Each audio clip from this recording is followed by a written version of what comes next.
केंद्रीय में जो अल्पसंख्यक मंत्री किरण रिजिजू उनकी तरफ से क्या बयान आया, कुछ आप लोग मिले?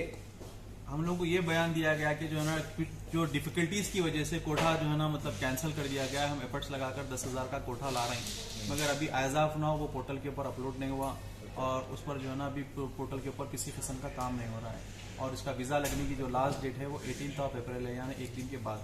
आप लोग क्या चाहते हैं कि भारत सरकार क्या करे इस पर आपकी मदद? हम ये चाहते हैं जैसा प्रीवियस में भारत सरकार ने 1,75,000 का कोटा था उसको बढ़ाकर 2 लाख करा दी और ये साल जो है ना जो हमारा अपना कोटा था वो कैंसिल हो गया। हम हमारी सरकार से दरखास्त करते हैं कि ये कोटे को फिर से लाया जाए और हम लोग हमारे इंडिया के पूरे हाजियों को जो है ना सफर हज कराया जाए। किसकी गलती की वजह से ये हो गया? गलती एक अलग चीज है, इसके अंदर बहुत सारे जो है ना टेक्निकल इश्यूज हैं, वो तो बाद में सरकार देखेगी इसकी गलती ये क्या है, क्योंकि ये पॉलिसी का मैटर है।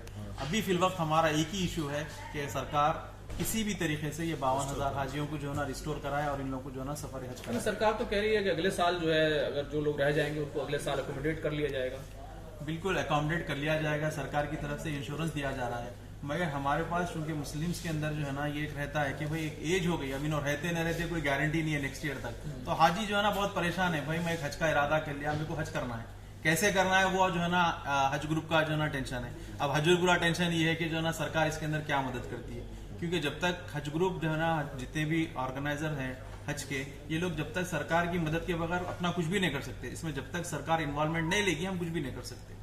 आप लोगों की तरफ से कहा गया है कि पेमेंट का जो इशू है उस पर इन्वेस्टिगेशन होनी चाहिए कि आखिर ये किसकी गलती है।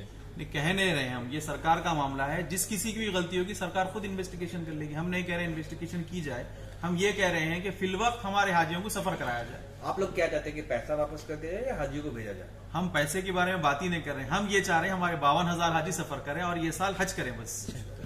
पेमेंट का अगर रहता तो हम पेमेंट भेजते ही नहीं थे, हम तो चाह रहे हैं हमारा हाजी सफर करे। इस मसले को लेकर पहले से कमिट करे हुए हैं। सऊदी गवर्नमेंट क्या बोल रही है? सऊदी गवर्नमेंट हमको कुछ नहीं कह रही, सऊदी गवर्नमेंट इंडियन गवर्नमेंट से बात करती है। हमारी तो डायरेक्ट हमारे जैसे अब हमारी जो है ना हम डायरेक्ट हम सरकार से यहाँ नहीं बात कर सकते, तो वहाँ की सरकार से हम क्या बात करेंगे। अच्छा, इस मसले को लेकर आपका राब्ता किन लोगों से, मतलब मंत्रालय से किन लोगों से कोई राब्ता हो रहा है? मंत्रालय में हमारा जो है ना जो हज का सेक्शन आता है, हज से लिए मिनिस्ट्री ऑफ माइनॉरिटी अफेयर्स के अंडर में आता है, तो वहाँ पर जो है ना जो हमारे ऑनरेबल मिनिस्टर हैं किरण रिजिजू साहब और वहाँ के जो सेक्रेटरी हैं और जॉइंट सेक्रेटरी वगैरह हैं, इन लोगों के साथ हमारा रब्ता रहता है। ये पूरा पॉलिसी मैटर है, पॉलिसी के अंडर में काम होता है पूरा। भारतीय इतिहास में पहले भी कभी इस तरह का हुआ है? पहली मर्तबा कभी नहीं हुआ, हमेशा भारत के इतिहास के अंदर कोटा बढ़ा है, ये पहली मर्तबा है कोटा कर गया है। तो ये इसीलिए हम लोग बार बार कह रहे हैं, हमारी इज्जत की बात है, पूरी हमारे जो है ना भारत की जो है ना इज्जत की बात है। तो हाजी अगर एक भी रुकता है तो कभी एक नहीं रुका, हमेशा ये हुआ कि कोटा बढ़ा और हाजी ज्यादा गए। ये पहली मर्तबा है कि कोटा कट रहा है।